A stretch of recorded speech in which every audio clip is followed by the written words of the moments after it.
अस्सलाम वालेकुम student, this is sir Aslan. आज हम सेकेंड ईयर का एक और मोस्ट इम्पोर्टेंट टॉपिक को डिस्कस करेंगे जो है जनरल गैस इक्वेशन। याद रखें बच्चों कि जनरल गैस इक्वेशन में गैस को डिस्क्राइब किया गया है और गैस को डिस्क्राइब करने के लिए सबसे पहले बॉयल्स ने अपना काम किया, चार्ल्स लॉ में एक्सप्लेन किया गया गैस को, एवोगाड्रो लॉ, और फिर एट द एंड रिजल्टेंट बनता है PV is equal N R T. तो आज हम इन तीनों लॉज को यूज करके हम इस इक्वेशन को ड्राइव करेंगे, PV is equal N R T. उससे पहले PV is equal N R T की डेरिवेशन फाइंड आउट करने से पहले बॉयल्स लॉ को समझें कि बॉयल्स लॉ किसे कहते हैं, चार्ल्स लॉ को समझें किसे कहते हैं, और उसके बाद एवोगाड्रो लॉ का क्या मतलब है। इन तीनों को डिस्क्राइब करने के बाद सिर्फ उनका रिजल्ट लिख के हम फाइंड आउट करेंगे PV is equal N R T. तो याद रखें जब भी बात की जाएगी बॉयल्स लॉ की, बॉयल्स लॉ, तो याद रखें बॉयल्स लॉ के मुताबिक बॉयल्स लॉ की स्टेटमेंट में कहा जाता है for a fix number of moles of a gas, किसी भी गैस के अगर fix number of gas molecule ले लिए जाएं, किसी भी गैस के फिक्स नंबर ऑफ मॉलिक्यूल ले लें किसी भी कंटेनर में, फॉर एग्जांपल के तौर पे this is a container and some molecules of gas are in this container. हमारे पास एक सिलेंडर नुमा हमने कंटेनर बना लिया। बॉयल्स लॉ में कहा जाता है कि बॉयल्स लॉ में वॉल्यूम जो होता है किसी भी गैस का इज डायरेक्टली या इनवर्सली, इस चीज को बात समझनी है कि डायरेक्टली प्रोपोर्शन का क्या मतलब होता है, डायरेक्टली प्रोपोर्शन और इनवर्सली प्रोपोर्शन, क्योंकि यही दो इंपॉर्टेंट वर्ड्स हैं जो चार्ल्स लॉ और बॉयल्स लॉ में डिफ्रेंशिएट कर रहे होते हैं। सबसे पहले डायरेक्टली प्रोपोर्शन का मतलब होता है कि एक अगर चीज को आप इंक्रीज करेंगे तो दूसरी चीज भी डायरेक्टली उसके साथ इंक्रीज होती जाएगी। अगर प्रेशर को आपने 4 टाइम इंक्रीज किया तो वॉल्यूम भी इसका कितने टाइम इंक्रीज हो जाएगा, 4 टाइम इंक्रीज हो जाएगा। इसी तरीके से इनवर्सली प्रोपोर्शन का मतलब होता है एक चीज को अगर आप इंक्रीज करेंगे दूसरी कम हो जाए। फॉर एग्जांपल के तौर पर अगर हमने इसके ऊपर प्रेशर को ऐड किया, प्रेशर इंक्रीज हो रहा है तो वॉल्यूम क्या हो जाएगा, डिक्रीज हो जाएगा। तो बॉयल्स लॉ में जो एक्सप्लेन किया गया रिलेशन वो प्रेशर और वॉल्यूम के दरमियान रिलेशन को एक्सप्लेन किया गया। और क्या स्टेटमेंट है, for a fix number of moles of a gas the volume is inversely proportional to the pressure while keeping the temperature constant. मतलब for a fix number of moles of a gas, जितने भी आपने gas के molecules लेने वो first time ले लिए, उसका जो वॉल्यूम होगा वो इनवर्सली प्रोपोर्शनल होगा प्रेशर के साथ, और जो टेम्परेचर होगा वो क्या रहेगा, कांस्टेंट रहेगा। तो इसी स्टेटमेंट को अगर लिखें मैथमेटिकली तो volume is inversely proportional to the pressure, के वॉल्यूम का जो रिजल्ट है वो इनवर्सली प्रोपोर्शनल है प्रेशर के साथ। इसी को अगर मजीद लिखें डायरेक्टली प्रोपोर्शन जो अल्फा का साइन है, इसको अगर यहाँ से रिमूव करें तो इज इक्वल और कांस्टेंट का एडिशन की जाती है, तो अल्फा को रिमूव किया इज इक्वल और यहाँ पे हमने कांस्टेंट यूज़ किया के, साथ में लिख देंगे 1/p। तो अगर यहाँ पर p डिवाइड हो रहा है इस साइड जाके मल्टीप्लाई करें तो पी वी इज इक्वल के 1 के आ जाएगा। तो हमारे पास the product of pressure and volume is equal to constant. This is the statement of the Boyle's law. अगर स्टेट 1 की बात करें, फॉर स्टेट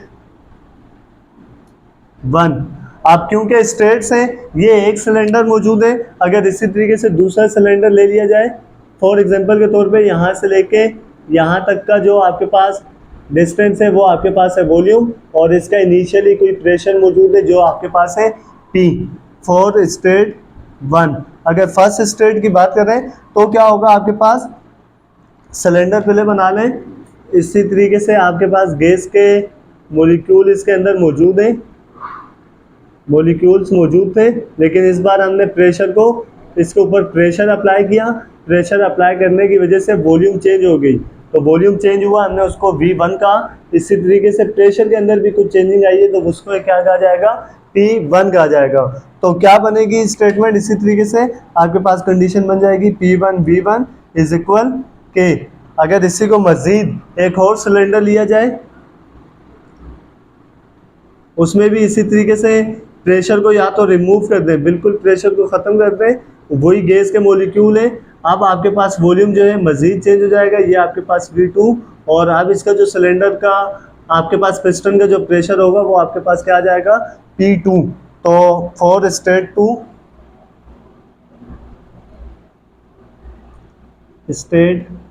2, अगर स्टेट 2 की बात करें तो क्या लिखा जा सकता है, P1। अब दूसरी स्टेट की बात कर रहे हैं तो P2 V2 इज इक्वल के, और इसी तरीके से इसका रिजल्ट इस तरीके से भी लिखा जाता है, P1 V1 is equal P2 और V2। This is the Boyle's law.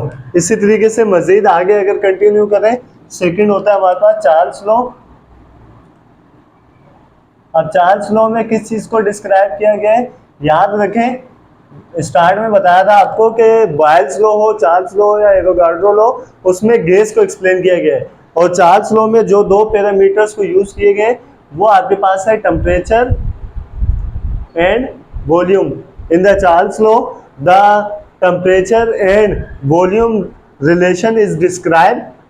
Statement क्या है, स्टेटमेंट में बताया जाता है for a fix number of moles of a gas, किसी भी फिक्स मोलिक्यूल ले लें, 5 मोल्स ले लें, 10 मोल्स ले लें, जितने भी फिक्स लिए, volume is directly proportion to the temperature. तो इसकी स्टेटमेंट क्या बनेगी, इसकी स्टेटमेंट का अगर मैथमेटिकली रिजल्ट बनाए तो volume is directly proportion to the temperature, मतलब V directly proportion to T आ गया। अगर अल्फा को रिमूव करें तो इज इक्वल एंड कांस्टेंट, और साथ में लिखा जाएगा T। अगर K को अलग कर रहे हैं तो V अपॉन T हमारे पास बराबर आ जाएगा के। ये आपके पास फर्स्ट स्टेटमेंट की बात आ गई। इसी तरीके से अगर स्टेट की बात करें, स्टेट चेंज होगी तो फॉर स्टेट 1, उसी सेम तरीके से अगर हम इसको लिखना चाहें तो क्या लिखा जा सकता है, V1 upon T1 is equal के। वही कंडीशन अप्लाई होगी, टेम्परेचर जितना ज़्यादा होगा आपके पास वॉल्यूम जो होगी उतना ज़्यादा होगी। जितना ज़्यादा इन मॉलिक्यूल की मोशन होगी इट मीन्स टेम्परेचर ज़्यादा है, टेम्परेचर ज़्यादा होगा तो इसका वॉल्यूम भी क्या होगा, ज़्यादा होगा। अगर सेकेंड स्टेट की बात करें, फॉर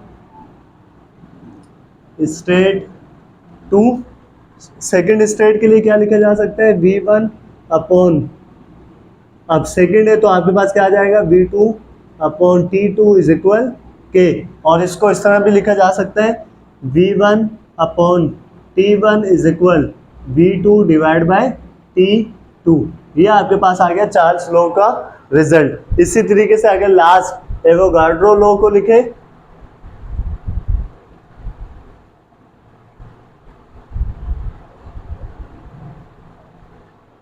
अब एवोगाड्रो लॉ में किस चीज को एक्सप्लेन किया गया है, इसमें रिलेशन बताया गया है नंबर ऑफ मोल्स का और वॉल्यूम का, कि नंबर ऑफ मोल्स और वॉल्यूम का आपस में क्या रिलेशन है। तो याद रखें एवोगाड्रो लॉ में बताया गया कि volume is directly proportion to the number of moles, मतलब नंबर ऑफ मोल्स जितने ज़्यादा होंगे उस सिलेंडर के, उस गैस के, उसका जो आपके पास कंटेनर का वॉल्यूम होगा वो भी उतना ज़्यादा होगा। अगर हम इसको उसी तरीके से इज इक्वल की फॉर्म में लिखें तो अल्फा को रिमूव करेंगे, इज इक्वल और कांस्टेंट इनटू n लिखा जाएगा, n मल्टीप्लाई और इस साइड आके डिवाइड होगा तो v upon n is equal आ जाएगा के। फिर उसी तरीके से सेम फॉर स्टेट 1 की बात करेंगे, फिर फॉर स्टेट 2 सेकेंड स्टेट की बात करें तो क्या लिखा जाएगा, V1 upon N1 is equal K, same as V2 upon N2 is equal K लिखा जाएगा।